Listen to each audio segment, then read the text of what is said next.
En la lámina 23 ven una tabla con mucho detalle. Les sugiero que le hagan doble clic a esa tabla que está en Excel. Copien todos los datos que van de la columna A a la columna K y de la fila 1 a la fila 40 y los peguen en una tabla de Excel por fuera de la presentación de PowerPoint. La primera fila, la fila número 1 de esta tabla, ven la letra Z y los valores que van de 0 a 0.09, aumentando en unidades de 0.01. La columna A ven el valor de nuevo Z, yendo de 0 a 3.8, incrementando en unidades de 0.1. Esta tabla nos dice el área entre la media y el valor Z que estemos buscando. Empecemos con un ejemplo muy sencillo. Cuando Z es 0, recuerden, Z significa o representa la normal estándar. Entonces, si Z es 0, quiere decir que estamos en la media. ¿Y cuál es el área entre la media y la media? Pues va a ser 0. Eso es lo que ustedes ven en la fila 2, columna B, 0. Imagínense ustedes que entonces se van yendo hacia la derecha.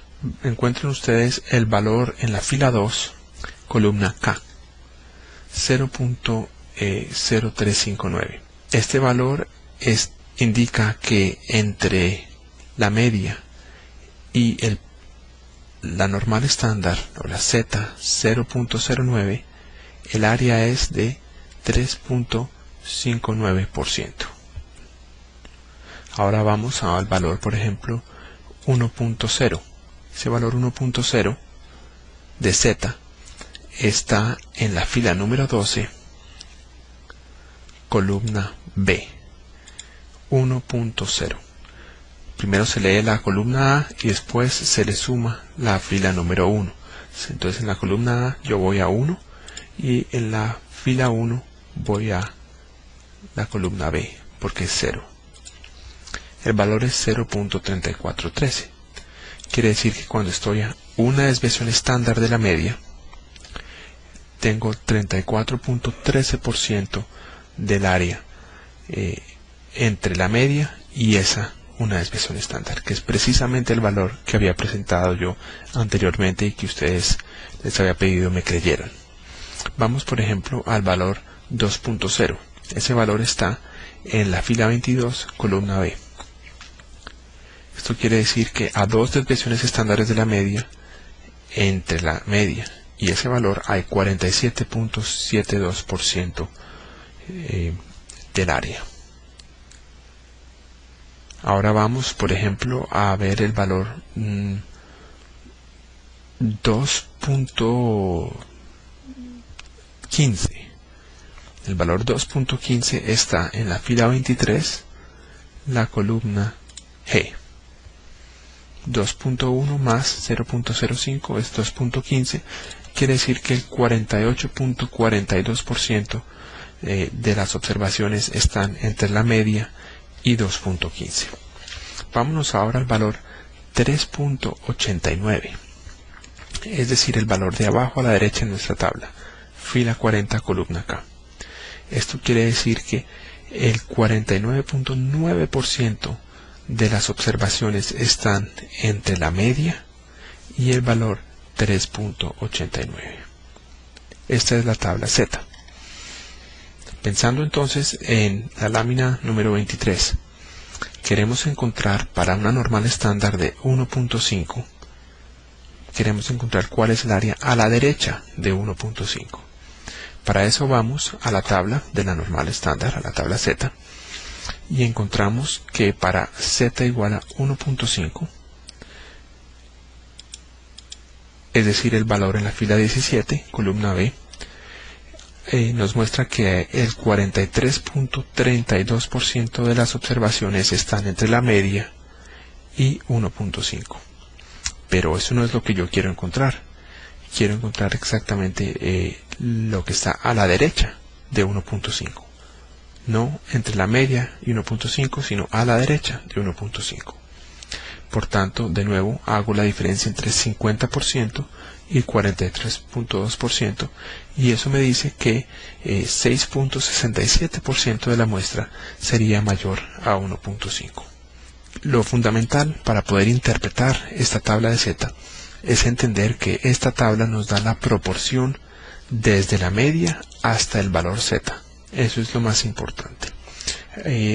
Ahora piensen en el siguiente truco. ¿Qué pasa si yo les pido, díganme qué proporción va a ser mayor a la normal estándar menos 1.5?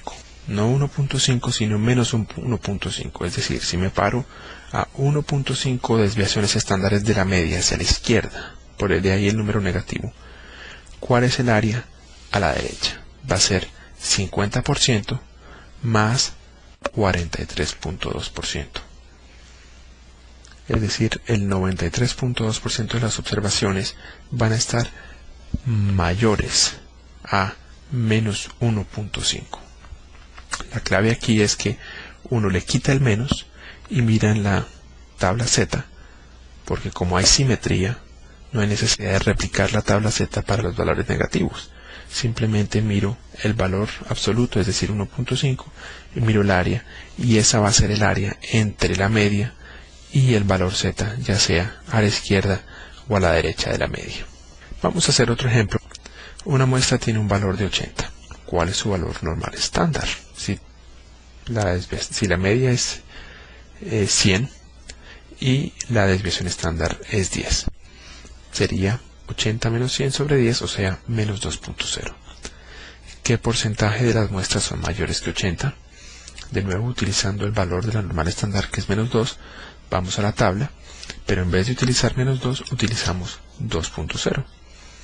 Vemos que el 47.72% es el valor en la tabla Z, es decir que 97.7% de las muestras van a ser mayores que 80, que es lo que muestro en la gráfica con la zona rayada, y que solo el 2.3% de las observaciones esperaríamos serían menor que 80, ya que su normal estándar es menos 0.2, está muy por debajo de la media. La normal estándar va a ser fundamental para el test de hipótesis. Si este tema no está claro, por favor, repasarlo con detalle y mirar los textos recomendados para el curso. Vamos ahora entonces a la parte de la formulación de hipótesis. ¿Qué es una hipótesis? Una hipótesis es una afirmación sobre la naturaleza de la relación entre dos o más variables. Uno puede preguntarse, por ejemplo, ¿va a llover? Y la hipótesis sería que la presencia de nubes en el cielo está asociada con la presencia de lluvia. Lo importante de entender estas afirmaciones hipotéticas es que pueden ser probadas, pueden ser demostradas o refutadas con información que recolectemos.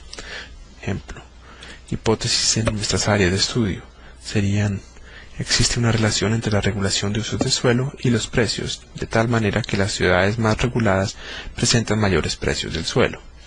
Igualmente que existe una relación entre la localización y el precio de la tierra, de tal manera que los inmuebles más próximos a centros de actividad y negocios tienen precios más elevados que los inmuebles más distantes. Esto es una hipótesis, por ejemplo, de la economía urbana fundamental. Igualmente, otra hipótesis sería que existe una relación entre la informalidad y la pobreza, de tal manera que las ciudades con mayores índices de pobreza presentan mayores domicilios informales que las ciudades con menores índices de pobreza en su población. ¿Cómo se prueban las hipótesis?